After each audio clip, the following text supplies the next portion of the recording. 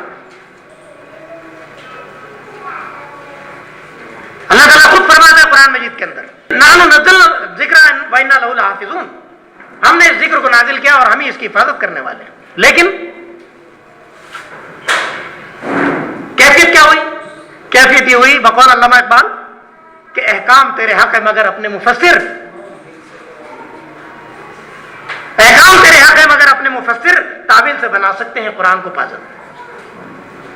یہ کیفیت جب پیدا ہوئی ہمارے یہاں، اس کا نتیجہ یہ نکلا کہ ہم قرآن کو چھوڑ بیٹھے۔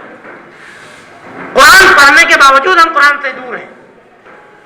کیفیت یہ ہے کہ قرآن کو پڑھا جائے، اس کیفیت کے ساتھ پڑھا جائے کہ یہ قرآن جو ہے ہمارے اوپر نازل ہو رہا ہے۔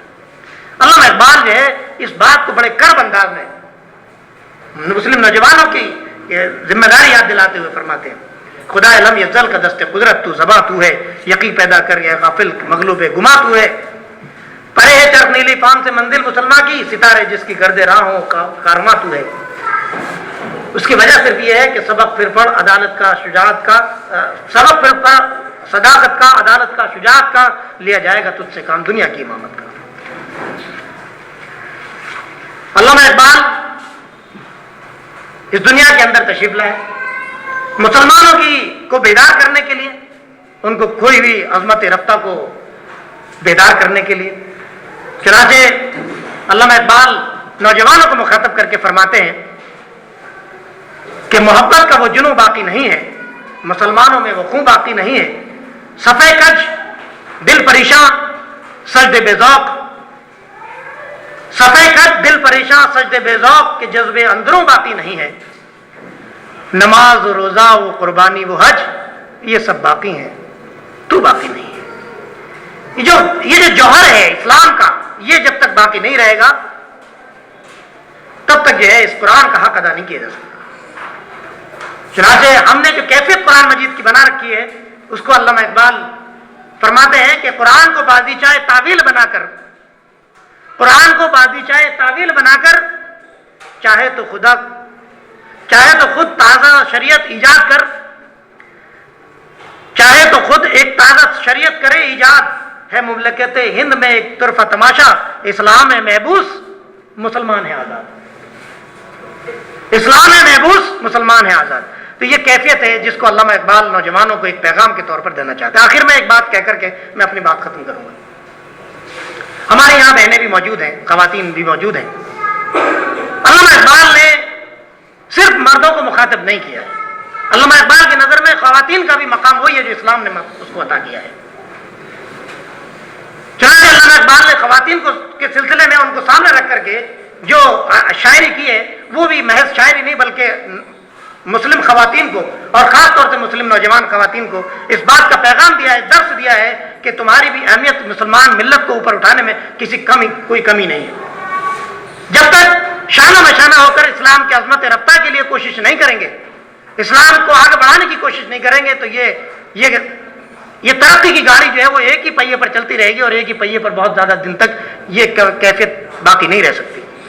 چنانچہ علامہ اقبال خواتین کو مخاطب کر کے فرماتے ہیں کہ وجود کائنات سے ہے تصویر کائنات سے ہے، وجود زن سے ہے تصویر کائنات میں رنگ، وجود زن سے ہے تصویر کائنات میں رنگ، اسی کے ساز سے ہے زندگی کا سوز دروں۔ یہ کیفیت ہے علامہ اقبال کی، اور فرماتے ہیں کہ مکالمات فلاطون نہ لکھ سکی، لیکن یہ بات صحیح ہے کہ افلاطون جیسے مکالمات نہیں لکھ سکی، یہ بات صحیح مان سکتے ہیں۔ فرماتے ہیں کہ مکالمات فلاطون نہ لکھ سکی، لیکن اسی کے شعلے سے ٹوٹا شرار افلاطون۔ یہ کیا کم خدمت ہے، یہ کیا کم خدمت ہے کہ اسی کے شرار سے جو ہے وہ افلاطون ٹوٹتے ہیں، یہیں سے جو ہے افلاطون پیدا ہوتے ہیں۔ اگر ہم خواتین کی اہمیت کو کم کر دیتے ہیں تو ظاہر ہے کہ یہ جو اسلام کی عظمت رفتہ کی جو کوششیں، اسلام کی ترقی کی جو کوششیں ہیں، یہ کبھی بھی جو ہے یہ شرمندہ تعبیر نہیں ہو سکتی۔